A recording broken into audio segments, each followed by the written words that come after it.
በአርባ ምንጭ የደራሽ ጎርፍ ፈተና። ትላንት ምሽት በአርባ ምንጭ ከተማ ሰማዩ ዝናብ አዝሎ አምሽቶ ያልታሰበ ኃይለኛ ዝናብ ማዝነብ ጀመረ።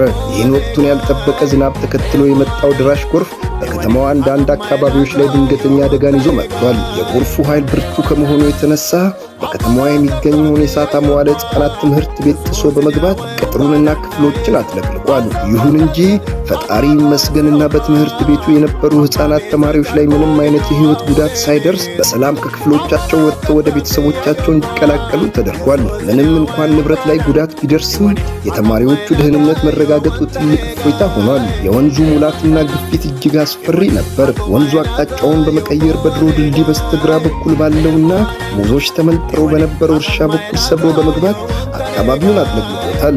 በተለይም በኖክሳይት በኩል ያለው ድልድይ ከፍተኛ የውሃ ግፊት ሲያስተናግድ አምሽቷል። ውሃው ከመጠን በላይ በመሙላቱ በድልድዩ አናት ላይ እስከ መፍሰስ ደርሶ ነበር። ይህን ተከትሎ የከተማዋ ፖሊስ ለሕዝቡ ደህንነት ቅድሚያ በመስጠት አደጋ እንዳይከሰት የታችኛውን ድልድይ ላይ የሚደረገውን የተሽከርካሪ እንቅስቃሴ ለጊዜው እንዲቆም አድርጓል። በአሁኑ ጊዜ ወቅቱን ያልጠበቀ ዝናብ እየዘነበ በመሆኑ መላው የአርባ ምንጭና የአካባቢው ማህበረሰብ ከዝናቡ ጋር ተያይዞ ሊከሰቱ ከሚችሉ መሰል የጎርፍ አደጋዎች ራሱን እንዲጠብቅና አስፈላጊውን ጥንቃቄ እንዲያደርግ ጥሪያችንን እናስተላልፋለን።